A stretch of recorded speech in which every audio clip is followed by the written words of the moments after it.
I know this video has been made a lot of times, and I even made it 2 years ago on my other channel, but that video is now privated. Now, obviously, if you read the title, I'm ranking every wonder weapon from World at War to Black Ops 3, and I'm ranking all of them. I'm not grouping the stats together, I'm not grouping the bows together.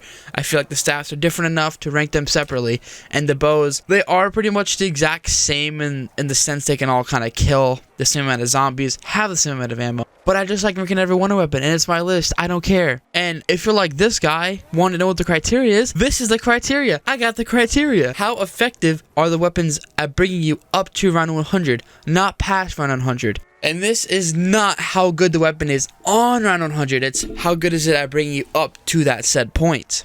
And obviously things that fall under that criteria is like their kill time. Can they save you? Do they have good ammo? You know, things like that. I'm considering that as well. And I think that's all I have for the intro. So let's go ahead and move on to the worst wonder weapon from World of War to BO3, baby. Alright, coming in our worst spot for a wonder weapon. Technically, you could say this thing is the best wonder weapon. No, you're lying to yourself if you believe this is the best or even better than one wonder weapon. This is the jet gun. Where do I begin? So, everyone knows, best wonder weapon on paper. Infinite ammo, infinite damage. Sounds ideal, right? No, it is not. This technically can bring you up to round 100 if you put it in the right hands of someone that knows how to use it. You can't even use it how it's intended to be used. You have to glitch it to use it right, which should not be a way of how to use a wonder weapon. This thing also can't save you. If you get trapped in a corner, you're gonna die. It also sucks you towards the zombies. Did I mention that it also breaks? All the parts fall on the ground. You have to rebuild it. It's on transit. Must I say more? Okay, I'll say a little bit more. It also breaks after a few seconds. Did I say enough? I hope so, because I'm moving on to the next weapon. Unlike the jet gun, this weapon has wonder redeeming quality. It's on a good map. The VR11 is not a good wonder weapon whatsoever. The way I see this weapon is more of a support weapon, not even a killing weapon. I don't even see it as a wonder weapon. I just see it as like another monkey bomb. I don't like this weapon at all. Now let's go over real quick what this even has or does as a wonder weapon. So one, unpack a punch variant, you shoot a zombie, turns into a CIA agent, and distracts the zombies. Not very good. Zombies get distracted for like a few seconds and that's it. Upgrade the weapon, and it gets better, but not much better. So it does the same effect. Shoot a CIA agent. Zombies get distracted. I believe they get distracted for longer, and more zombies get distracted at one time. You can also shoot the same CIA agent, or I guess the same zombie, 3 times, it explodes. That does damage to the surrounding zombies. Doesn't do much damage, but it does some damage. Not enough damage, though, to save you on like probably round 15 and up at all. It sucks. Now, the other thing it can do is take away George. You shoot George when he's in the water with the upgraded version of it, and he goes away for the round and comes back whenever he comes back, because I don't know when he comes back. Then you also could consider the co-op version where you shoot your teammate and they get an insta-kill. I'm not considering that because I don't have friends. If I did, I might put it higher up there, but I don't have friends to play with, so not considering the co-op version of it. VR11 comes to 23, let's move on to 22. You know, I don't know why Treyarch had to put this weapon on the 2 most close quarter maps on BO1. The Winter's Howl. It's on 5 and Verrucht. Why on earth would you want to have this weapon on those 2 maps? Literally 2 close quarter maps. You can't use this weapon on either one of those because 1, the weapon has no ammo at all. Literally none. Won't bring you past like 20s at all. 2, it has no damage at all. It barely can even kill on round 30. I don't even think it can. Probably can, barely can. I don't know. Who cares? I'd honestly say the VR11 is better than the Winter's Howl, but the Winter's Howl does more than just do a distraction effect. It can kill zombies. It is kind of useful in the early rounds. VR11, it just isn't useful like almost at all. I'd say the Winter's Howl was a little bit better, but I don't know. Now that I'm actually ranking it, I feel like the VR11 can be better than this, but I don't know. Let me know what you guys think. I'm not sure if I should put this here or the VR11 here. Alright, maybe sometimes I get a little bit of a nostalgia boner whenever I get the ray gun, but obviously this is a ranking worst to best. I cannot put the ray gun any higher than this because it is not that good. It could be maybe moved up like 1 or 2 spots, but I don't know. The ray gun is kind of hard to judge because it just becomes so useless in the later game. But if we're talking about the best version of the ray gun, which is on BO1, when you have PhD, I'd say it is a pretty solid wonder weapon, but there's just so many better alternatives. Now, the ray gun has good amp. I think when it's pack punch, it has around like 200 shots. Pretty good, but it can't really bring you maybe up to like the 60s. Maybe it can bring you to the 50s. That's a maybe. That's a hard maybe. I doubt it. I don't know. It kind of depends on what map you're doing. If you're lucky to power up, you know, all that stuff. It can be pretty good. I can't lie. It could be good against bosses early game. Like early game, it's really, really good to have early game. But later game, not so much. It really won't bring you as I said, past 50s, you're gonna have to use a main wonder weapon or traps to get up to around 100. I don't like putting this weapon this low because it is such a unique wonder weapon. I love it so much, and this is the Scavenger. If this was infinite damage, I would say that this is just such an amazing wonder weapon, but it's not. It can only one-shot until like round 42 when it's upgraded, which is so unfortunate because Call of the Dead is such a good map, but it's so hard to get high rounds on it. The thing with the Scavenger is I'd say it is the main wonder weapon of Call of the Dead. The VR11 is also on here, but the Scavenger is just the main way to kill zombies. You're not gonna get anything better, maybe besides the ray gun, but even then that's kind of pushing it a little bit. I don't even actually, is the ray gun on Call of the Dead? I don't even know. I actually don't. But the Scavenger, as I said, it can one-shot up to around 42 when it's upgraded. This can kill George pretty quickly, but it's not the best weapon to kill George with. But the coolest part about this is it's a sniper. We have not seen a sniper that's a wonder weapon other than the Scavenger. It is so unique. It also has a thermal sight, I believe that's what that is, on the upgraded variant. It is so cool. It's such a cool wonder weapon. I love talking about it, but it's just so bad. It's so bad. All right, our first staff. The lightning staff sucks. It is so bad if you're going to around 100 with it. I don't even think it can kill around 100. Maybe like 1 or 2 zombies, maybe? I don't know. But I will give the benefit of the doubt that the lightning staff is very, very good for early rounds. Best staff, early game. It is so good early game, but it's so terrible after that. It's good for killing Panthers. I say that. It is pretty good. Other than that, it's not good. It has a lot of ammo, I guess, but it has to make up some way for being such a shitty staff. Even then, it doesn't really make up for how bad it is. That's it. High ammo, bad damage. Let's move on to the next weapon, baby. All right, this is probably my favorite ray gun out of all 3 of them. 4 of them? 3 of them. Yes. This is a regular Mark II. Now, the Mark II is not really that good of a wonder weapon when you're going to around 100. It can kill, like, a few zombies, I think, around 100 if you hit all headshots. It has a really high headshot multiplier, but getting to around 100, it's not a high headshot multiplier. It kills bosses really fast. I'll give it that. It's really, really good in early rounds. It can save you pretty easily on early rounds. I can't lie. It is probably the best wonder weapon on early rounds. I can't lie there. It probably is. Maybe not. I don't know. But I just love the feeling when it's an early game on, like, Origins, Mob of the Dead. You just pull the Mark II out of the box. It's the best feeling ever, but it's not the best wonder weapon ever. It doesn't have a whole lot of ammo. If it had more ammo, maybe like 300 instead of like 240, because it runs out of ammo really, really fast because it shoots really quickly, it'd be so much better, but it doesn't have the ammo to make up for its damage. So that's it for the Mark II. I don't think there's anything else. Let's move on to the next weapon. It always has surprised me that the ray gun Mark III just isn't much better than the Mark II. Technically speaking, yes, the Mark II is better than the Mark III, technically, but bringing you up to that round 100, Mark III is better at doing that. It can bring you all the way up to around 50 very, very, very easily. Just sit in the corner all game and you're good. And the Mark II, yes, it can get a kill around 100. Ray gun Mark III, it can, but it'll take like pretty much all the ammo, I think. But the Mark III is just so good because it has a slowing effect with the left, and then you use the right of it to make a black hole, which just kills all the zombies if you're around 50 and below. After that, it will just fall off so hard. But since it is so easy to use, it slows down the zombie, and up to that round 50 point, you can just sit in a corner and just camp. I feel like the Mark III is better than the Mark II. Alright, our next staff. This is the Fire Staff. I believe this is the strongest non-infinite damage wonder weapon from World at War 2 BO3. I'm very confident of that. The only problem with this staff is that if you're playing BO2, it will crash your game past like round 70 or something like that, which sucks. So this will not bring you to round 100. It won't. It'll crash your game. I don't know why. It can get like 100 kills around 100 if you actually are able to get up to round 100, but you can't. I think BO3, it is actually nerfed from my knowledge, so BO3's Fire Staff is a lot worse. I'm pretty sure of that. But BO2's Fire Staff is really, really good. It instantly kills the Panthers, which is great. It has 99 shots. That isn't a whole lot of ammo, but it's enough to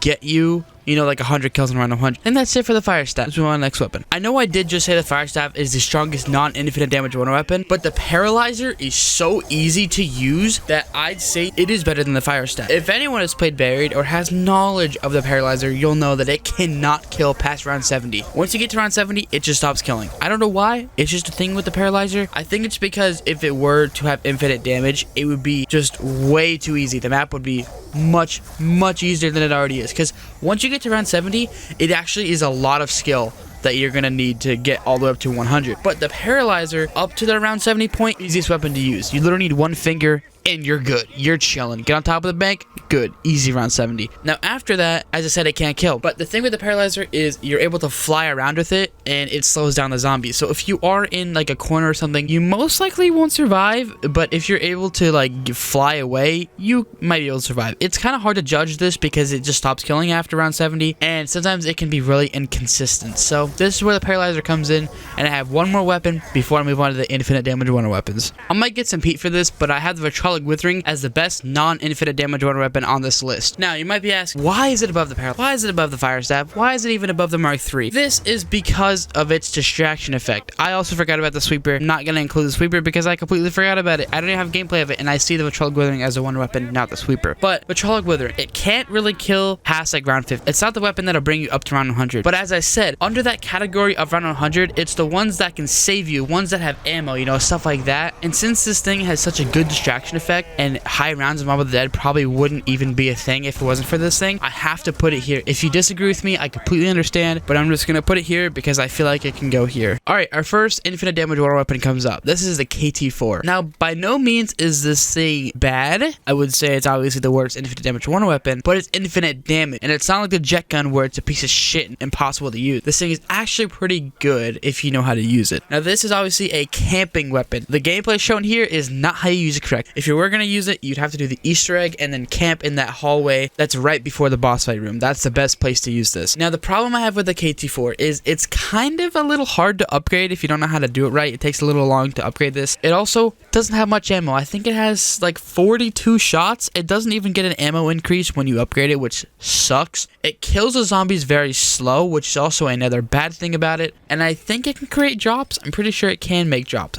I'm pretty confident of that. It can kill the Thrashers really fast, which is obviously something you want to have on Setsubou no Shima. You want to kill the Thrashers because they are annoying as shit and impossible to kill on high rounds. But as I said, this thing is not terrible. It's just the worst at an infinite damage wonder weapon. I don't think there's anything else. I don't think I missed anything. Low ammo, camping, good against Thrashers. That sums it up pretty good. Alright, we have our next staff. This is the Wind Staff. Now, you can maybe argue that it can be higher up on the list, but I'm putting it here because of its low ammo count and because the Ice Staff exists as well. Now, the Wind Staff, it has infinite damage if you do the charged shot, but the problem with that is if you're gonna do a charged shot, you really only have 10 charged shots to use. You can only get roughly like 300 kills, I think, with this thing. It's really not a lot. Maybe I'm wrong about that, I don't know. But the Wind Staff, it just has such low ammo. It is so bad. I love the Wind Staff because it is so good at early rounds. It instantly kills the zombies on early rounds. It's like a mini thunder gun. But that's kind of it. The Wind Staff just really isn't special. It's just literally wind that goes at the zombies. That's literally it. And when you do the charge shot, it's a tornado. What else am I gonna say about the Wind Staff? It's just wind. That's it. Now we have the second ever wonder weapon added to COD Zombies, and that would be the Wonder Waft. Now, the only downside to the Wonder Waft is if you're playing World at War, it takes a drug away. Icon's still there. Effect is gone.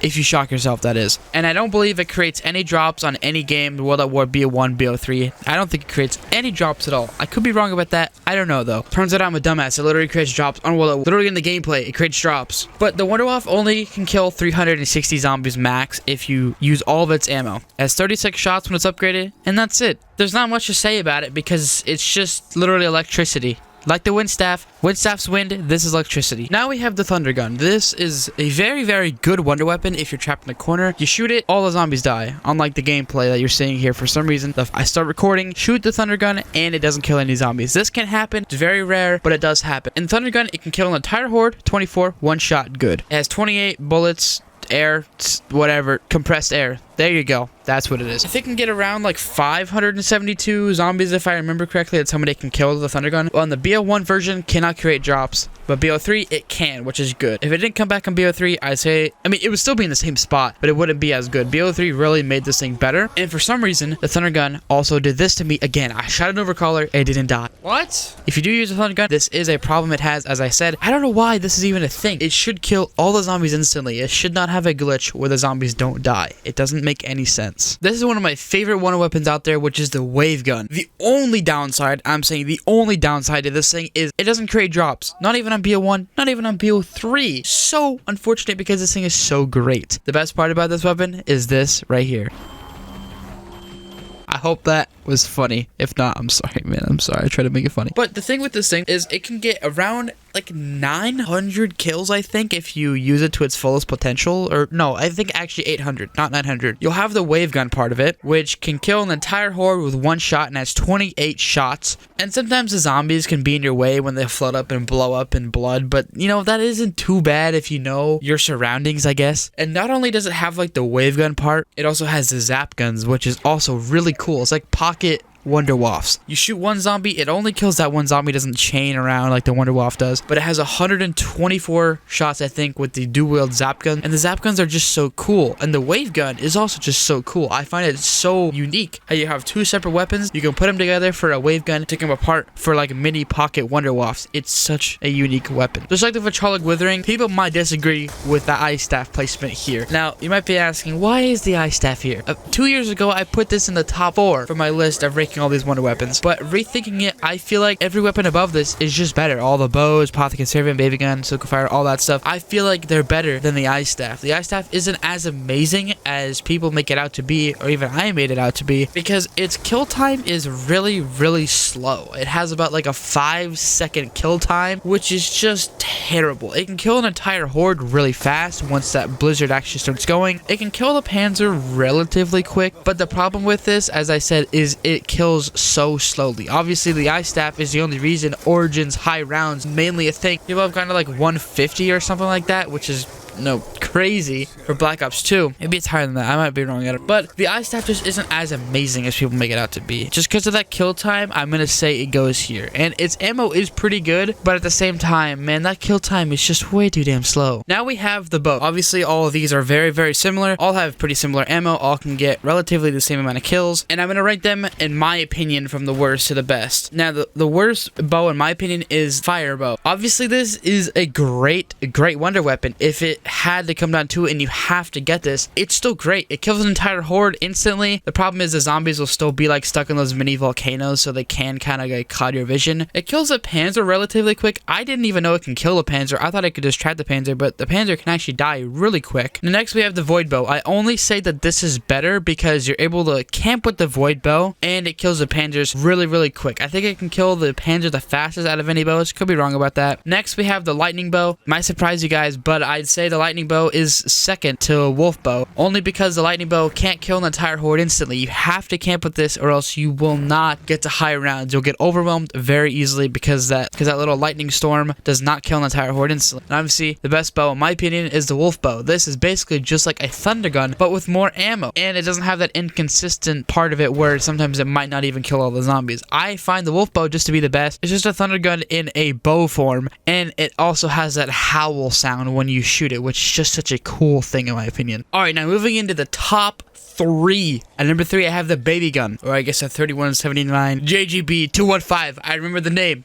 That's crazy. But the Baby Gun, it can get a lot of kills. It can get 1,152 kills at its max potential when it's pack punch anyway with all the ammo, 48 shots. It's great. The thing with this is you're able to shoot an entire horde. They all turn into little baby zombies. You're able to run them over, as in like walk over them and kick them. You can shoot them with a weapon. They basically are an insta-kill when you shoot them with the Baby Gun. That's kind of it. I mean, there's not really much to the Baby Gun. You just shoot a horde of zombies. They become small and they're insta-kill. I mean, I find it to be a really cool weapon. I wish they made like the elemental variants that they had like drawn out. I don't know if you guys know what I'm talking about. I have a picture on the screen of what I mean by that. It was a really cool idea I wish got implemented. But still, the Baby Gun is just such a good weapon if you actually know how to use it right. It is so good. Coming in at number 2, the Apothecary Servant. This is probably the most overpowered wonder weapon we have, but the reason it's not number 1 is because it's criminally low amp. Obviously, on Revelations that's fixed with Pack-a-Punch, but still, it only has like 15, 16 shots. I know you have Gobblegum and all that. Shadows of Evil, it only gets like 10 shots, so it's much harder to actually get to around 100 on Shadows of Evil with this thing. But this is literally like the best wonder weapon if it comes to saving you. You literally shoot one of its shots, everything is dead. The only thing this thing can't kill is like the Margwas and Panzers, but the best part is that this thing actually stuns them. It may not kill them, but it stuns them so they can't actually move, which is great. And I can't think of anything else to say about the Apothecary Servant. You literally shoot it, there's a black hole. When you Pack-a-Punch it on Revelations, that black hole also becomes longer, so the duration of killing becomes longer. And there's also one more thing I just remembered. When that black hole is done, it also shoots out an explosion that kills everything else around it as well. So not only does it suck all the zombies in, it'll explode out and kill any remaining zombies that are near it, which is just amazing. Alright, right, our number 1 spot. Here we are, the Sliquifier. Now, if you give this to someone that knows how to use it, it's literally the best weapon all the way up to round 100. You could literally sit in a corner and get to round 100. Pre-patch, this thing would still be number 1. Even after patch, it's still number 1. Like, what do you mean? This thing is too good. Like, pre-patch, obviously, you could end an entire round with one singular shot. Had to patch that, too overpowered. But still, you're able to kill up to like 1,200 zombies if you use all of its ammo. That is a lot of ammo. And even then, you're still gonna get max ammos because you get a lot of drops on die rise. And the Sliquifier is also really, really easy to make. Unfortunately, it is on die rise, so you're gonna have to, play die rise, which is something I didn't like doing, but I had to do it for this video. And I think the only downside of the Sliquifier is that you can slide around with it. That's kind of it. It has like a slippery effect when you shoot it. That's the only downside. Other than that, I'd say it is the best wonder weapon of all time that we've ever had. Maybe the Apothicon Survey can be better, but that depends on the circumstances. That is going to conclude my list. If you disagreed with anything, let me know in the comments. Also, if you have any ideas for what I should do next, like pack a punching every weapon on a certain map, let me know. I don't really know what to do. I'm kind of just thinking of ideas off the top of my head. And with that, that is the end. I will see you guys in the next video. See you, boys. Peace out.